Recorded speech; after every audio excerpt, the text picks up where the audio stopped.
বর্ষা মৌসুমে ঠাকুরগাঁওয়ের সীমান্তবর্তী হরিপুর উপজেলার বকুয়া ইউনিয়নের বেশিরভাগ কাঁচা রাস্তা ভেঙে চলাচলের অনুপযোগী হয়ে পড়ে। সরকারিভাবে এসব রাস্তা মেরামতে তেমন নজর দেওয়া হয় না, তাই নিজেদের সমস্যা সমাধানে সরকারি সাহায্যের আশায় বসে না থেকে মেরামতের কাজ শুরু করেছেন এলাকাবাসী।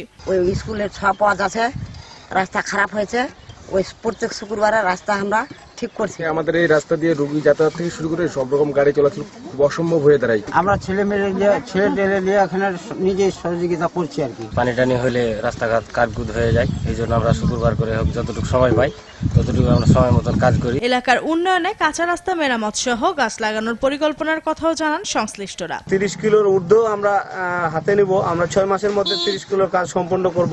অন্যদিকে এলাকাবাসীর এই উদ্যোগকে স্বাগত জানিয়েছে উপজেলা প্রশাসন। সেখানকার মানুষজন স্বপ্রণোদিত হয়ে তারা শুক্রবার করে রাস্তাঘাট নিজেরাই নিজ উদ্যোগেই মেরামত করছে।